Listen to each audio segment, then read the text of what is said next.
Greetings everyone, I'm Mar. Once again, this is my opinion. As you can tell from the title up there, I'm continuing my trek through the episodes of Season 1 of Game of Thrones. We're now on the 10th and final episode of this season, Fire and Blood. A very apt title derived from the words of House Targaryen, considering what the episode ends with. And we'll get to that when we get to the summary of each individual part. Just a reminder that if you want to support the channel, both the Patreon and PayPal links are down below. If you want to go the continuous support route, subscribe to the Patreon. You'll gain access to videos early, and you'll also be able to suggest topics for future videos, such as reviews of pilots, such as the first episode of Home Improvement, or whatever happened to blue-collar workers in cinema. If you just want to do one-off support or a one-off request, go the PayPal route. Either way, your support is appreciated. Now, Fire and Blood. Episode directed by Alan Taylor. And like I mentioned before, at this point in the show when I was watching, I was hooked. But with this one, I'm like, ooh, this show is going to be very interesting now. Because they had mentioned what happens at the end of this episode multiple times and built it up. And it's one of those Chekhov's gun situations where you're not going to build it up and show importance on something if you're not going to pull the trigger later on. Unless you're going to do it as a joke and be like, oh, wet powder. Now, with how we ended last episode, you know a lot of stuff is going to go down in this episode. And like I mentioned last time, this is the beginning of a tradition that carried forth throughout a good portion of the show, where the penultimate episode of the season ends on a big note, and then the next episode has all the fallout and then sets up what's going to happen the next season with the ending for each of the characters. And this, being the first season, is the one that begins that tradition, and it's no different than the rest of them. And of course, it always leaves you wanting more. Even the seasons that people don't like as much, the last episodes usually deliver to a point to where you're like, okay, I gotta watch. Either you enjoyed it and want to see if the show improves a little bit next season, or morbid curiosity. I don't know about what the spin-off, if the last season actually left that, but we'll see how it goes once the numbers get in. And since this is going to be up before that, yes, I do plan on reviewing each of the episodes as they come out. How close they'll be to the source novel, I don't know, but we will see. I mean, I have read Fire and Blood once, and I've listened to the audiobook, so that should be interesting. Now, the individual parts. We're going to start up in the north at King's Landing. Bronn and Osha enter the crypts due to Bronn continuing to have his weird dreams. They're still building up the three-eyed raven, but we really haven't gotten a lot about him yet. They're just building up that there's something weird with this raven, which of course next season we'll see a little bit more of that. They cut down a little bit of it, but I'll talk about that whenever I get around to reviewing next season, which just is a thing. I do plan on doing the same thing I did for this season, and that is recording a bunch of the episodes in advance and then uploading them. I don't know when that will start, but hopefully before the next show starts. Now, they go down there because Bronn believes that his father is down there. Now, at this point, word of Ned's death has not reached everybody. Oh, I mean, the episode begins with the immediate aftermath. We see the sword with blood. We see people reacting to the death, then moving the body. Which is an aside, the funny thing about that is Sean Bean still has top billing, despite the fact the closest we see to him is his dead body in this episode. But I guess the body still has to collect the check somehow. We're going back up to the wall. To the north. They're going down there because he thinks his father's down there. There's a nice little prophetic dream there because technically he should be down there. They are attacked by Shaggy Dog. It's more like a jump scare attack in this show, whereas in the book it's Maester Luwin. He gets attacked, and it is a full-on attack, which is why the dire wolves are confined to the Godswood. Now, this is one aspect of the connection with the direwolves that's downplayed a little bit in the show compared to the books, and that is how the children are bonded with the wolves. Now, there's a lot of speculation and fan theory conjecture about, the genetics involved here. I mean, if one of them can bond with it, like how Bronn is, it makes sense. But all of them, there's some weird genetics going on, which it's nice to hear that and see that the fans are so into this series that they're willing to look through all this connection to find the genetic reason for this, which makes sense that they would do that, especially with the 10-year gap between books so far. Here they just downplay and Shaggy Dog does a little attack thing. Which, of course, the whole thing with Shaggy Dog's name. Just keep that in mind for when eventually we get to a later season. Now they exit the crypt, and there's Lewin with the note. Now we cut from that to Robb and Kat reacting because they got the news. Kat's grieving as she is because the love of her life has just been killed, and Robb is the oldest born legitimate son, and now of course the heir, and now the rightful, instead of acting Lord of Winterfell, is acting in a way that you would expect. Now, this type of reaction would make a little bit more sense if Robb was a bit younger, but considering he's by himself and he's venting, it also makes sense. It's like when you're venting and going up to a punching bag, you're punching it. It's the knight equivalent of that, where he takes his sword and starts swinging it at the tree, like, those sons of bitches, they will pay. He doesn't say that, but that's the gist of it. And I love what Kat says to him when she walks up to him and gets him to calm down. I bet, you ruined your sword. Such a motherly comment there. And Robb vows that they're going to kill the Lannisters. Now, of course, Kat, being the mother, has to point out, Robb, they have your sisters. We have to get them back first. And only then we'll kill them. And now the bad blood between the two houses continues, which is inspired by the real-life War of the Roses. Which, of course, a lot of fans are speculating on that and how the series is going to end, if it's going to follow the steps of real history, where there's a marriage pact that unites the houses in the throne and ends the war. We'll see if that actually does happen. Considering it's north and south, it'll be a little bit more difficult, but it should be interesting. Robb and the Northerners have a big meeting where they're deciding what they're going to do, because news has reached everybody that Stannis and Renly have both declared themselves kings, being Robert's brothers. So they're going to be like, yeah, we're going to be the king. I'm the king. It's for different reasons. Stannis, of course, being the oldest one, says, Robert had no true-born son, so I being the older brother and the heir. And, of course, Renly, like we saw him the last time he was talking with Ned, being like, I may be the younger brother, but I'm the more liked one, so I should be it. And they're deciding who to declare for. Declare for Joffrey, declare for those two, and there's a big old debate. Well, you're going to declare for Joffrey? He had your father killed. And, of course, the Great John is the one that puts forth the next motion, and that is, he spits on all the kings and says, why shouldn't we rule ourselves again? We only bowed to the dragons and they're gone. Now, one aspect they don't bring up here is the fact that the other reason that they bowed to Robert was because of the fact he was big friends with Ned. Now, they probably don't say that because everybody sitting there knows that. And that was the only reason that they agreed to bow to the... Oh, Jesus Christ. Robert's gone, and without him up there's no reason for them to show loyalty to the South anymore. So they're going to spit on it, and the Great John is the one who points at Robb with his sword and being like, that's the only king I intend to bow the knee to, the King of the North.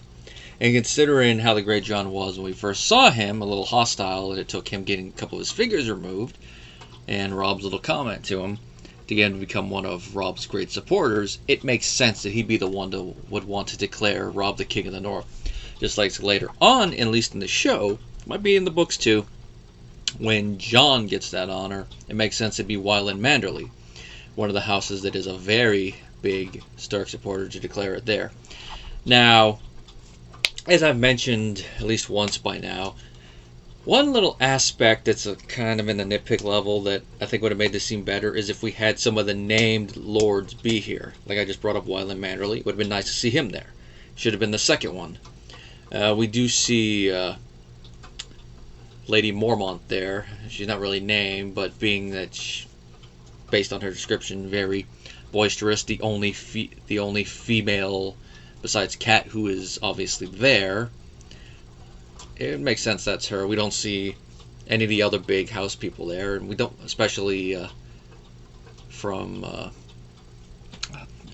House Bolton, which she doesn't show up till next season, but you think they'd at least be there in the background, and then be like, yeah, we could recast them next time.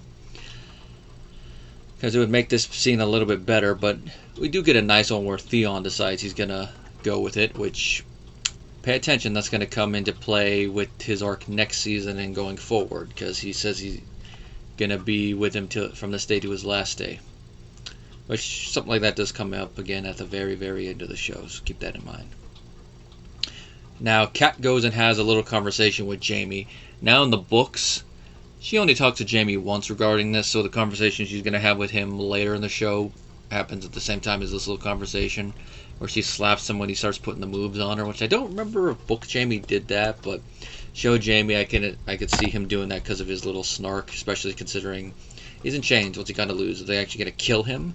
Doubtful. They're not gonna kill him and lose a valuable hostage. Besides, if they do that, then in the words of Gorilla Monsoon, turnabout's fair play, and they'll just have one of the sisters killed.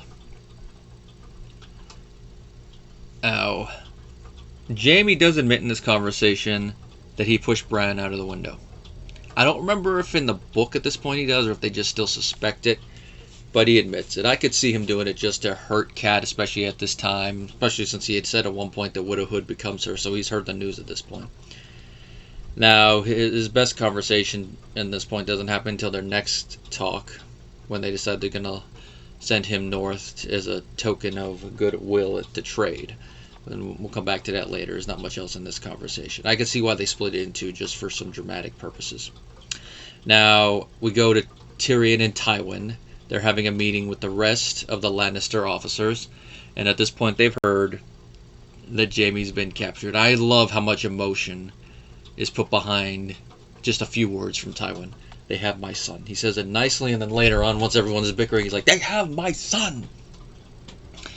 They're debating on what to do, like maybe we should sue for peace. And I love how Tyrion puts this, and Peter Dinklage sells this perfectly with this. He knocks over one of his glasses to get everyone to look at him. He's like, there's your peace. Joffrey saw that when he decided to remove Ned Stark's head. You'll have an easier time drinking from that glass than bringing that boy to the table now. Which makes sense. Killing Ned basically put any type of peace talks between the two at a halt for now. Before this, they could have still avoided war, but Joffrey deciding to rule with an iron fist and basically go, I am the king, and no traitors are permitted, and have Ned beheaded. One shows he doesn't really know how to think as a king. But also, that ended any talks. And now that they're definitely going to be continuing at war, and Robb's captured a great prize and had a great victory at the cost of some men, yeah, he's not going to want to go to the table until he's in a better position to negotiate. He's in a good position now, but he wants to get the high road and get a better position so he can get a better deal. Tywin says, yeah, Tyrion, you're right, and he decides that because of his cunning, he's going to send him to court to rule as acting hand and bring everybody to heel, and if they don't, as Tyrion puts it, head spikes walls. Now this is a nice little touching moment between them. It's the closest that Tywin comes to actually showing love for his son. And Tyrion even asks him, why sending me? Why not send anybody else? And all he says is, you are my son. Like I said, that right there is the closest Tywin comes to saying that he loves Tyrion. Now part of that is that of his 3 children, he sees that Tyrion is the most like him in the regards that what he wants done, Tyrion's going to be able to do that. Now part of it is he has to say, my father, and people will be like, okay, Tyrion is acting on Tywin's behalf, and if Tywin hears that I said no to him, I'm going to be in deep trouble. Now, part of this is going to come back up a little bit more later on in the show, but not as much as in the books. But Tyrion being like Tywin is a double-edged sword because there's a lot more to him, some of which is very Freudian and looking at it from a psychological standpoint. In the books, some of it is not really come out and said, but I'm going to bring it here because there's been a lot of videos brought up on it. But Tyrion being like Tywin is also the reason that Tywin hates Tyrion. Well, there's also the fact that he blames Tyrion for the death of his wife because of childbirth, but you go through all that. Tyrion is Tywin in dwarf form with how he behaves, so he hates that. I mean, he brings it up in dialogue. It's seeing you waddle about with that proud lion that was my father's sigil and his before him. But also Tyrion has all of his vices. Now some of you are going to go, wait a minute. Tyrion doesn't have Tywin's vices. Tyrion frequents brothels. Now the show doesn't really bring this up in specific dialogue other than like showing that it exists. But next season we're going to see that there is a tunnel that goes from one of the brothels to the Tower of the Hand. Now in the books all they mention is that a previous Hand of the King had that built, but they never mention it. However, they mention that there is gold coloring in the tunnel. What is one of House Lannister's colors? Gold. Now I know some people are going to go, oh, that's a reach. But is it? Considering what Tywin is doing before his final conversation with Tyrion, is it really that much of a stretch? Or is it easier to say that the other reason that Tyrion is hated by Tywin, is that Tywin is discreet with his vices and hates seeing the son that is most like him, that essentially is him writ small, as Tyrion puts it, is openly doing the same vices as him and thus bringing dishonor to the house, the honor that Tywin has spent almost a lifetime trying to regain from his father's disastrous rule. Make of that what you will. And I am sorry for getting the names like that in bad. I'm doing this off the top of my head. Like I said, some of this is not going to be mentioned in the show, other than like very subtextual. Especially once we get to season 4, we're going to look at Tywin and go, you SOB. Next, we move back north to the Wall. Jon has heard the news and he's going to leave. Like what they mentioned in the last episode, make your choice and live with it. Looks like Jon's going to make his choice. Sam is trying to get him to stop. They'll execute you. They're going to, you know what happens to deserters? More than you.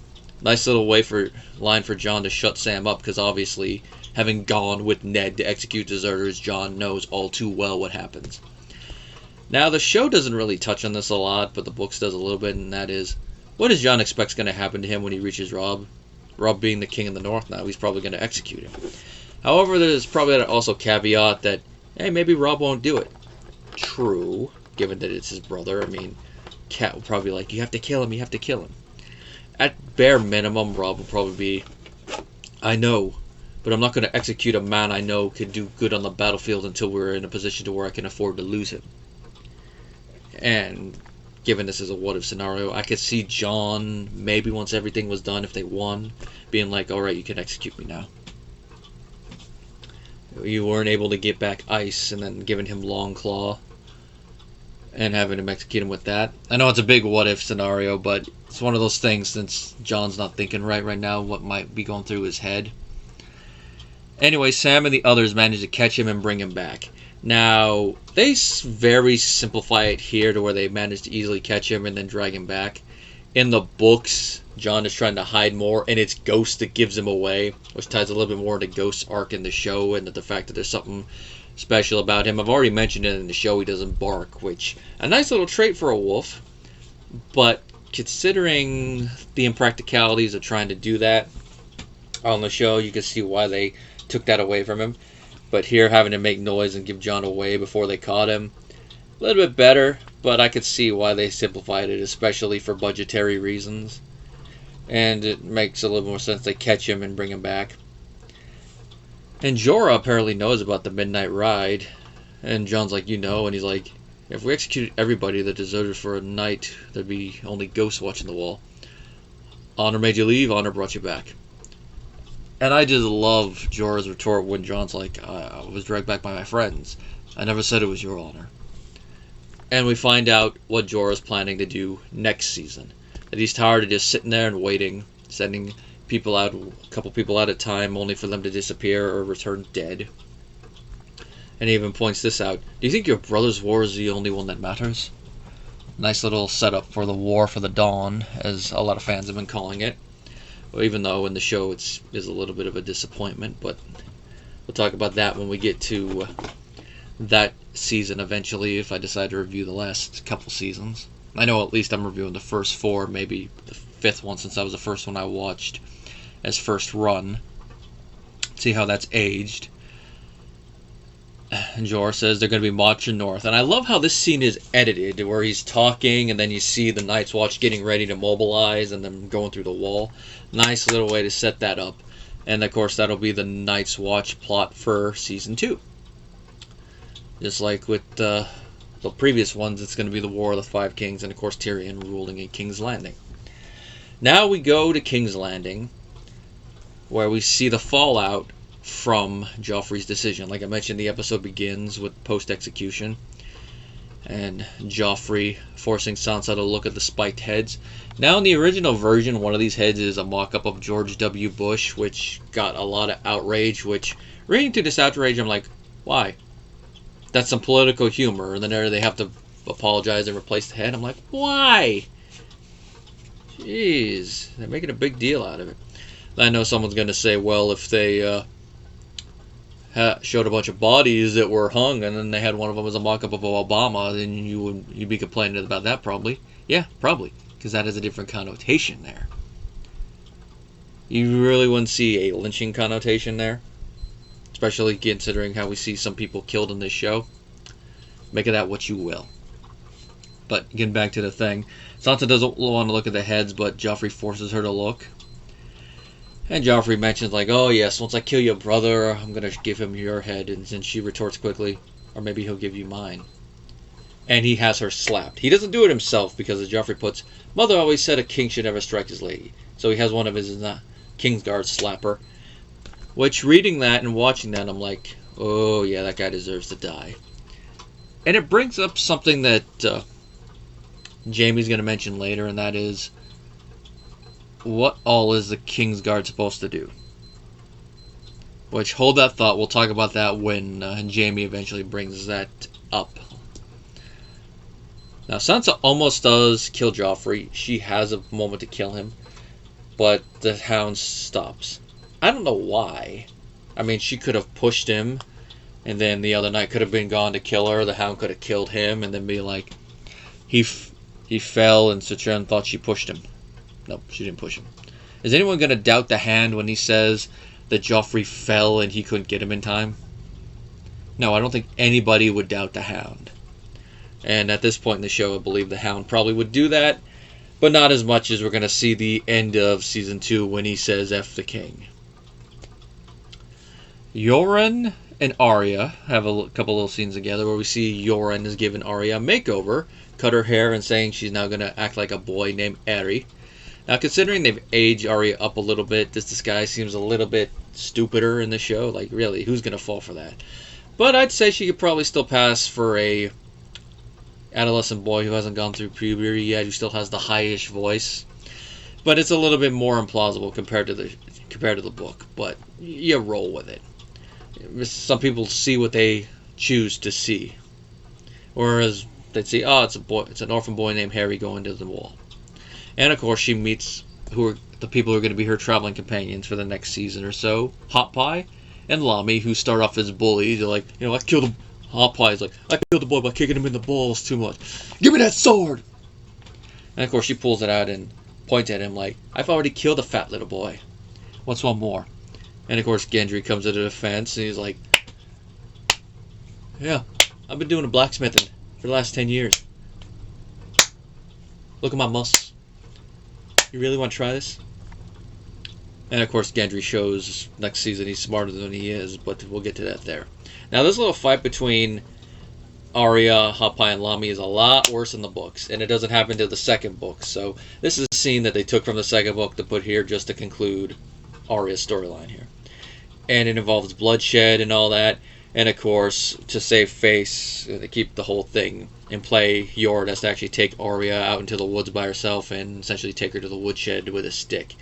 Now, apparently some people have thought there's something weirder with this scene, which I'm like, what scene are you reading? The first time I read that, I didn't even see anything wrong with it other than him giving her a good caning with a stick. It's like, save face.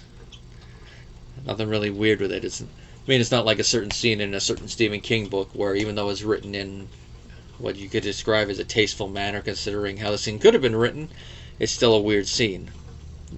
I didn't get any connotation there. Now going back across the narrow sea to Dany. Now, when we last left her, she was being taken into the hut unconscious, going into premature labor, and here we find out her son was stillborn. Mirror Mazdur said that it was deformed and the bone and skin were separated, which was the price for the blood magic. Now Dany is angered by this, but she's like, where's Khal Drogo? Show me what I've paid for with my son's life. And we see that Drogo is alive, but he is catatonic, clinically brain dead, which is a slight difference from the book and how it's presented, because here he's just moving, he's existing, he'll eat, drink, prefers the heat, but he doesn't do anything. In the books, he's able to walk and eat and is completely blind, deaf, and deprived of all feeling, save for liking the heat. So they do simplify it a bit, but you still see that this is not living. And Mary's like, hey, you asked for life. And then Dany talks with her, and Mary mentions, that before you saved her, that the Blood Riders have already had their way with her. She saw the people that she lived with killed, and like, did you really save me? Which does put things in perspective for Dany a bit. With everything she's done, did she really save her? But still, based on a comment she mentions about the son that life paid for Drogo's, that he was a stallion that mounts the world, that he will now do nothing. You'll see a lot of people believe that prophecy and will go out of their way to stop it. But considering what we're going to see in the next few seasons, you could argue that Mary, to quote Master Yoda, a prophecy misread, perhaps. And that by trying to prevent it, they allowed the prophecy in a different way. But instead of a half Targaryen, half Dothraki rider, it was the rise of literal dragons, the return of the dragons, in two ways, in both the form of House Targaryen and the fact that, well, with this episode's ending, we get dragons again. I know I've been beating around the bush a little bit with it because I wanted to wait till we got to this part to mention it, but here we are. Dany first smothers Khal Drogo to put him out of his misery, which this is one of those things where it's like, yeah. And I know in real life this is still a big thing. Now in real life she'd probably charge her murder the way she did it, but medically killing somebody who has a disease or in a situation like that, it's very controversial. I know with a situation like this, there was that whole Terry Schiavo case. I know I don't really want to get into it that much, but in a situation like this where the person is clinically brain dead and there's no hope for them, yeah, you should take them off life support and let them die with a little bit of dignity. Or at least put them in a medically induced coma and then let them die semi-peacefully, not like with suffocating with consciousness. Now, Dany has a funeral pyre prepared. Before she awoke, most of the Khalasar are dispelled, and all that's left of the old, the super young, the infirm, those who were loyal to her. Now, there are a few Blood Riders still left, but they're mainly there to take Dany back to Vaes Dothrak to be with the rest of the Dosh Khaleen. Now, they don't really mention it in dialogue here, but in the books, as they're preparing the pyre and Dany names some of the people as Blood Riders, they're like, no, my only job is to take you there. Now, Dany has the dragon eggs that were presented to her at her wedding placed on Khal Drogo's funeral pyre, has Miri tied to it, and then she walks into it. Now, it looks like she's doing this to commit suicide, but this is when something amazing happens.